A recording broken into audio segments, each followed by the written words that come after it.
Welcome back to Open Line, talking about neighborhoods in Nashville. We have with us the incoming director of the Mayor's Office of Neighborhoods and Community Engagement. Lionel Matthews is here. Several calls. We'll go back to the phones. Yes. Lucy. Right. Hello, Lucy. Hey, y'all. Listen, I just tuned into y'all. I was channel surfing, and I want to make a remark about classism, and it's kind of a two-part remark. Right. The first thing is my definition of poor people. My definition of poor people are people who go to work every day, that come home, that live below the margin of poverty, but they go to work every day, and some of them work 2 and 3 jobs. My mother did that with 4 children and a single parent.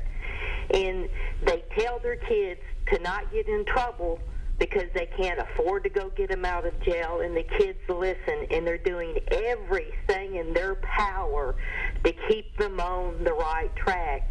The only thing my mother ever asked of any of her children is to finish high school, and we all did, whereas around us nobody did, and they had 2-parent homes with good-paying union jobs, and the kids ran the streets like dogs.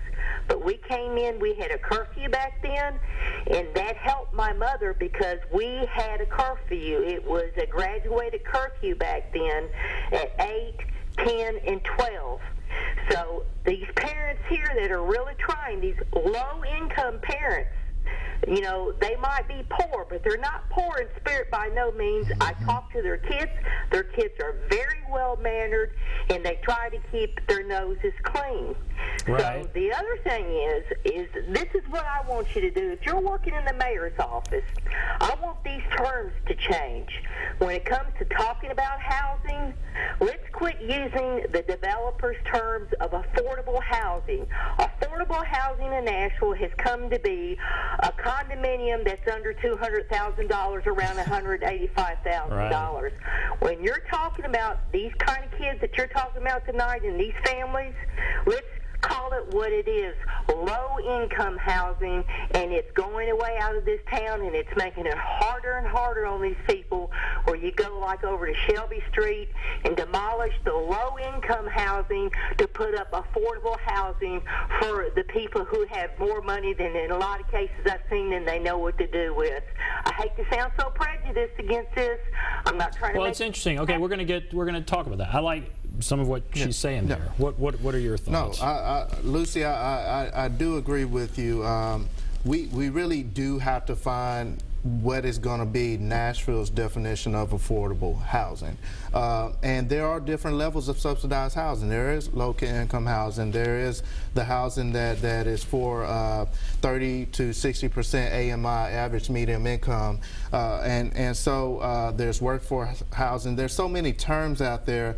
We have to really define that, and I think that's one thing that Adrian's going to be able to do is really articulate for Nashville what is affordable and what are our goals when we talk about affordable housing. What is our goals? Who are we really trying to help? And are we putting policy and are we putting legislation in place that's really going to solve the issue and help us to reach that goal? I mean, that's what we have to do, and I thank you for your encouragement of our office really tackling that. I can tell you that Mayor Berry is fully committed to that, and I think you're spot on with us really having to find the definition that we as a city are going to uphold. So she talks about the definition of affordable housing and also the definition of poor. Yes. You think some people would define poor as, you know, just sitting at home all day long, yes, maybe unemployed, or maybe in, you know, one way or the other, just not working. Yes. She has a definition of poor that is accurate. Yes. People that go to work 1 or 2 jobs and yet they still barely scrape by. No, I mean, she is completely right, and when you talk about affordability in Nashville, it's not just about being able to afford a house, it's being able to afford to live, and this goes back to the minimum wage. I know a lot of people think that's a federal or national issue, but it goes back to minimum wage, it goes back to who is making a livable wage, and average median income, when you talk about who qualifies for subsidized housing, low-income housing, it's someone making $12 an hour, working 40 hours a week, and that's about $27,000 a year annually, $28,000 a year. That is where we're seeing the poverty line. I mean, a family of four, $27,000 a year is really tough to make ends meet. And so I mean, that has to be part of the conversation. Is who are we serving? When we're addressing these policies, are we serving the most of us, or are we serving the most vulnerable? And I've heard Mayor Berry talk about we need to do what's right for the most vulnerable in our community. Yeah, interesting. Lucy, I like your call, appreciate your call. Just how do we define these things? Because words, they do matter, and these definitions do matter, and you throw around these terms and people interpret them differently.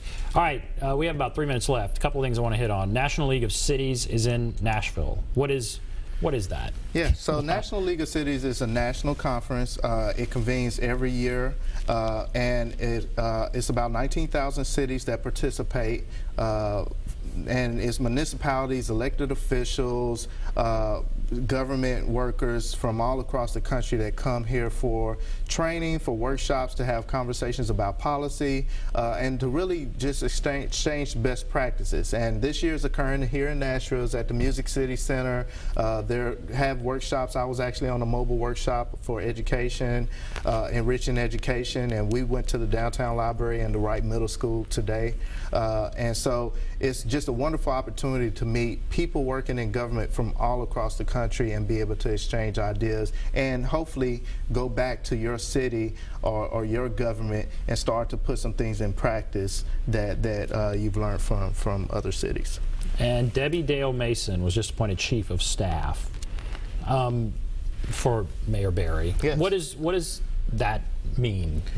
I think, what does she bring, and kind of educate us there? I can tell you, just as a citizen of Nashville, I'm really excited about Debbie Dale Mason's appointment. I've worked with her on the council. She comes from the Chamber of Commerce. Of course, she was Chief of Staff under Mayor Boner, and she's very politically savvy. She's really aware on every level of politics, federal, state, local, what the issues are, and she's very aware of how to maneuver through those systems and be effective with getting policy passed and pushing policy. But just the level of her expertise, her compassion for really wanting Nashville to grow in a sustainable way, and her background, I'm excited to be in an administration where she is Chief of Staff, and she's going to be able to help lead this administration forward. A lot of new faces, a lot of excitement, a lot of energy. It is. You're bringing that. It is. All right, we appreciate it. All right, we're going to take a break, I believe, then we'll come back. We'll wrap everything up. Take a break and be back right after this.